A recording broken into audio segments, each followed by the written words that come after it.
Nunca imaginé que la celebración de mi hermano se convertiría en la noche en que todo se desmoronara. El restaurante bullía de calidez y risas, pero en nuestra mesa me sentía como un mueble más, presente pero inadvertido. Papá no dejaba de contarme historias que me pintaban como la historia con moraleja, la que no conseguía recomponerse. Mamá me tocaba el brazo con compasión, como si mi existencia requiriera una disculpa. Mi hermano sonreía durante todo el evento, regodeándose en su orgullo mientras yo desaparecía en el fondo. Su futura esposa estaba sentada cerca, observándolo todo con una intensidad que no pude descifrar. No había dicho mucho, solo observaba. Cuando finalmente se inclinó hacia mí y me hizo una simple pregunta, no tenía ni idea de que la velada estaba a punto de derrumbarse. Retrocedemos. Crecer en mi familia significaba comprender que tu valor provenía de lo que otros podían presumir. Bienes raíces, carteras de inversión, tarjetas de presentación con títulos impresionantes, esas eran las monedas que importaban. Nunca encajé en ese molde. Mientras mi hermano ascendía por la escalera que le habían construido, yo tomé un camino diferente, uno que no venía con explicaciones fáciles ni temas de conversación en cenas. Así que me convertí en la decepción, la persona a la que amaban pero con la que no sabían qué hacer. Me presentaban con palabras cuidadosas, explicaciones suaves que en realidad significaban, lamento que haya resultado así. El lugar que habían elegido proclamaba éxito. Paneles oscuros, iluminación tenue que hacía que todos parecieran elegantes e importantes, el tipo de lugar donde la tarjeta de crédito se pone nerviosa. Mis padres adoraban estos espacios. Creían que la atmósfera podía sustituir a la sustancia. Me senté lejos del centro de atención, lo suficientemente cerca como para oír sus bromas a mi costa, pero lo suficientemente lejos como para que nadie se sintiera obligado a incluirme. Mi hermano parecía haber heredado el trono, aceptando felicitaciones y palmadas en la espalda como un rey. Mamá y papá lo miraban con esa expresión que había visto en toda mi vida, una mezcla de satisfacción y alivio porque al menos uno de nosotros había salido bien. Nadie preguntaba por mí. Cuando alguien lo intentaba, mamá lo interrumpía con su amable desdén. Todavía está trabajando en algunas cosas, decía, sonriendo como si me estuviera haciendo un favor. Papá añadía algo sobre la formación del carácter, sobre cómo algunas personas simplemente necesitan más tiempo para encontrarse a sí mismas. Hacían que el fracaso pareciera una interpretación caritativa. Observaba la vela sobre la mesa, veía cómo la cera se acumulaba alrededor de la mecha, respiraba el olor a comida y gente caras. Estos pequeños detalles me mantenían anclada. Había perfeccionado el arte de hacerme invisible a simple vista. Si me quedaba lo suficientemente callada, olvidarían que estaba escuchando. La pareja de mi hermano se sentó frente a mí, pero no actuaba como los demás. Escuchaba cuando la gente hablaba, escuchaba de verdad en lugar de esperar su turno. Cuando mi hermano hablaba de su carrera, ella le hacía preguntas que lo hacían pensar en lugar de simplemente asentir. Su atención se movía con cuidado, leyendo entre líneas. Entonces papá hizo otro chiste sobre mis decisiones poco convencionales, y la mesa respondió con una risa educada. Esa opresión familiar me envolvió el pecho, la sensación de ser reducido al chiste de alguien. No discuty. Había dejado de defenderme hacía años, no por debilidad, sino por agotamiento. ¿Para qué explicarle una vida a quienes ya habían escrito el final? Lo que no sabían era que no estaba allí para que se burlaran de mí. Estaba allí para ver cuánto tiempo podía aguantar su rechazo antes de que algo finalmente se rompiera. Mi nombre siempre salía al final cuando hablaban de éxito, mencionado brevemente como una nota al pie que nadie se molestaba en leer. Esa noche se sintió más ruidosa de lo habitual, pero no era nuevo. Mientras mi hermano describía su futuro, mis padres se interrumpían mutuamente para embellecer, convirtiendo logros ordinarios en victorias épicas. Mamá sonreía con esa mirada que reservaba para los momentos en que se sentía la matriarca perfecta.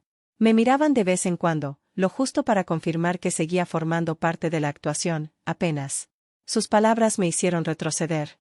Semanas antes, había revisado fotos en línea de una fiesta en su casa, un evento de networking con colegas de pie junto a la piscina, con bebidas en la mano, todos vestidos para impresionar. No me había enterado hasta que vi las fotos. Cuando le pregunté a mamá más tarde, pareció sorprendida de que me diera cuenta. Demasiado técnico, dijo, no quería que te sintieras fuera de lugar. Como si la exclusión fuera un acto de bondad. Luego estaba esa barbacoa de verano, música sonando, gente riendo, la voz de papá interrumpiéndolo todo mientras presumía de los logros de mi hermano. Entonces me mencionó, no con orgullo, más como un alivio cómico. La gente sonrió con torpeza. Alguien me dio una palmadita en el hombro con lástima. Todos entendieron que yo era la tragedia de la familia. De vuelta a la hora de la cena, mi hermano levantó su copa e hizo un comentario sobre alternativas, con naturalidad, pero mirándome fijamente. Un recordatorio de que me había desviado del camino aprobado. Sentí la presión acumulada tras el esternón, la necesidad de decir algo lo suficientemente cortante como para detenerlos. En cambio, respiré despacio y mantuve las manos cruzadas. Reaccionar solo les daba argumentos. El silencio, al menos, fue mío. Lo peor no fueron las burlas, sino las ofertas disfrazadas de preocupación. Antes de esta noche, mi hermano me había llamado para preguntarme si necesitaba dinero para ropa adecuada. Dijo que no quería que me sintiera avergonzado. El mensaje era claro, yo era el problema que necesitaba atención.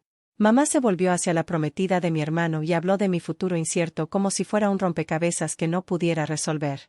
Habló de estabilidad, de encontrar a alguien que me cuidara con el tiempo. Su mano se posó en mi hombro, ligera pero reclamante. Fue entonces cuando algo dentro de mí cambió. No reaccioné exteriormente. Me concentré en mis latidos, contando el ritmo. Todas esas noches trabajando sola hasta tarde. Todas las llamadas confidenciales que no pude comentar. Todas las decisiones que tomé sin pedir permiso a nadie. Interpretaron mi silencio como confusión. Confundieron mi paciencia con impotencia.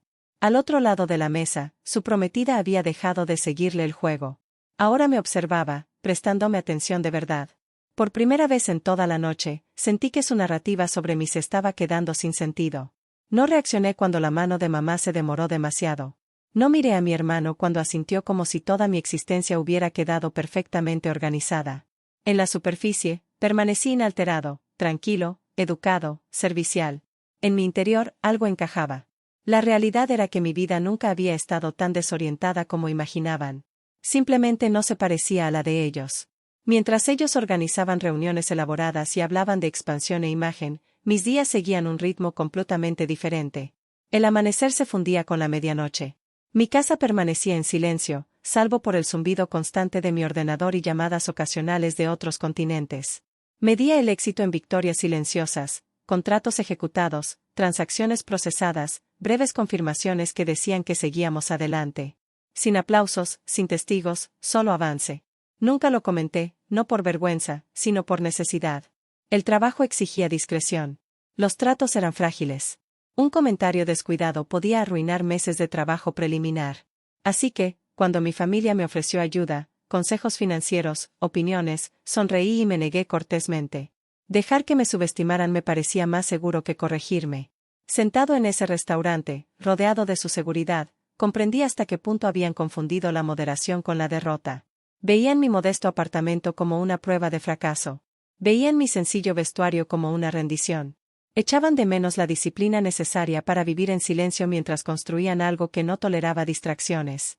Mi hermano se recostó, satisfecho consigo mismo. Papá pidió más bebidas. Mamá ya estaba planeando futuras vacaciones, organizando mentalmente los planos de asientos. Se sentían seguros, seguros de sus conclusiones. Noté el cambio antes de que nadie hablara. Frente a mí, su prometida había dejado de participar en sus historias. Su atención volvía a mí, pensativa y aguda. Ya no escuchaba sus palabras. Observaba los espacios intermedios, los momentos en que elegía el silencio, la forma en que nunca me apresuraba a defenderme. Había visto esa expresión antes, durante las llamadas, cuando la gente se daba cuenta de que lo habían juzgado todo mal. Por primera vez esa noche, me permití relajarme un poco. No porque esperara rescate o necesitara validación, sino porque entendí algo que aún no habían aprendido: el poder no siempre se anuncia. A veces espera. La cena continuó, pero los cimientos ya se habían resquebrajado. Mis padres seguían hablando, seguían actuando. Mi hermano mantenía la confianza, aunque algo tenso había entrado en el ambiente, como un hilo del que se tira hasta temblar. Me quedé sentado, en silencio. No porque no tuviera otro sitio donde estar, sino porque sabía exactamente cuándo era importante ponerse de pie. El camarero trajo otra ronda, colocando las copas con cuidado, ajeno al cambio de turno en nuestra mesa. Papá levantó la suya primero, desesperado por recuperar el control. Por la familia, declaró con una amplia sonrisa. Y por un nuevo comienzo. Todos lo imitaron menos yo. Levanté la mía un momento después, lo justo para no sobresalir. Había dominado la supervivencia en estos momentos manteniéndome medio paso atrás. Mi hermano se lanzó a otra historia sobre su trayectoria. Una propiedad más grande, mayores responsabilidades, mejores perspectivas. Hablaba con la seguridad de alguien que nunca ha sido desafiado.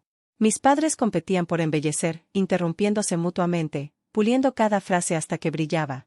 Y Lauren, añadió papá de repente, señalando vagamente en mi dirección como si hubiera recordado algo trivial. Bueno, ella siempre ha sido independiente. La pausa antes de esa palabra transmitía intención. Mamá rió suavemente. Ella prefiere salirse con la suya, dijo, el tono que se usa cuando se habla de peculiaridades obstinadas que esperan que desaparezcan.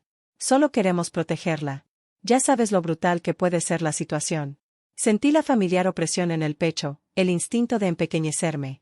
Mantuve la mirada fija en la mesa, estudiando la veta de la madera, un pequeño rasguño cerca de mi plato. Cualquier cosa tangible. Frente a mí, su prometida me sostuvo la mirada. Ladeó la cabeza, como si algo acabara de conectar. Luego preguntó con calma, Lauren, ¿a qué te dedicas exactamente? La pregunta sonó diferente a las demás. No era un relleno. No era cortesía. Era directa. Antes de que pudiera responder, mi hermano se rió. Es complicado, intervino. Algo tecnológico. Ha estado experimentando. Papá asintió, aliviado de tomar el relevo. Mucha gente se lanza a esas aventuras. Es un campo muy competitivo. Sentí un calor sofocante en la nuca. Aún así, no dije nada. La prometida no sonrió. ¿Qué clase de plataforma?, insistió, con la mirada fija en mí. La mesa se quedó en silencio, algo insólita. Mis padres se removieron, incómodos. Mi hermano carraspeó. Es humilde, dijo mamá, tocándome el brazo de nuevo. No le gusta hablar de eso. Fue entonces cuando la prometida se inclinó hacia adelante, bajando un poco la voz. No con secretismo, sino con intención. ¿Es por logística?, me preguntó directamente. Levanté la vista por primera vez en varios minutos. Sí, dije. Una palabra. Firme. Sus cejas se alzaron casi imperceptiblemente. Internacional, continuó. Asentí. Mi hermano volvió a reír, con demasiada fuerza. ¿Ves? Esto es lo que quiero decir. Completamente vago. La prometida lo ignoró. Su atención se agudizó, ahora profesional. Optimización de la cadena de suministro. Sentí que mi pulso se estabilizaba. Sí. El silencio se profundizó. Exhaló lentamente, con los ojos fijos en los míos. Luego dijo, lo suficientemente alto para que todos la oyeran, espera, ¿estás? Se detuvo a media frase. El efecto fue instantáneo. La conversación murió. Los vasos se congelaron en el aire. Incluso el camarero que estaba cerca pareció detenerse. Parecía como si todo el restaurante hubiera inhalado y olvidado exhalar. Papá frunció el ceño. ¿Qué pasa?, preguntó, con creciente irritación. La prometida se enderezó. Lauren Ayes, dijo con cuidado.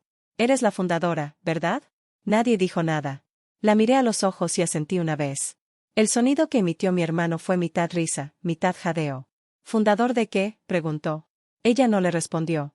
En cambio, buscó su bolso, sacó su teléfono y tecleó rápidamente. Cuando giró la pantalla, el titular llenó el espacio entre nosotros. Un artículo de una publicación del sector. Nada de fotos mías, solo análisis, cifras, citas de inversores elogiando a una fundadora que evitaba la publicidad. Deslizó el teléfono al centro de la mesa.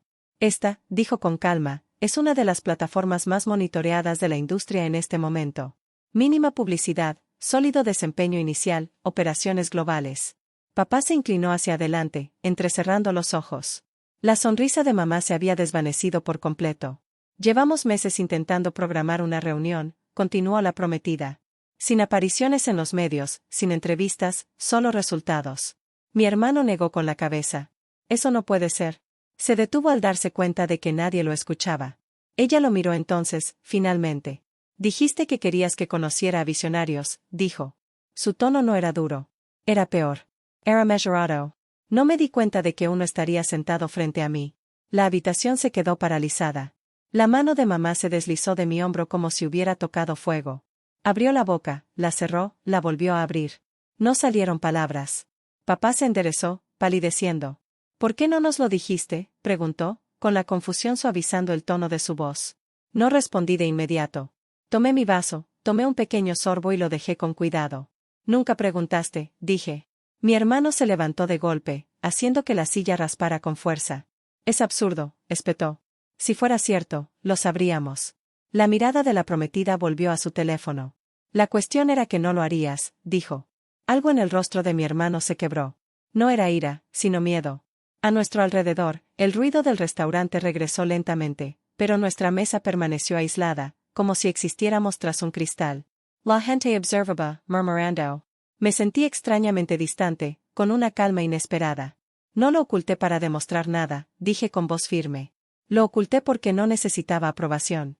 Papá tragó saliva con dificultad.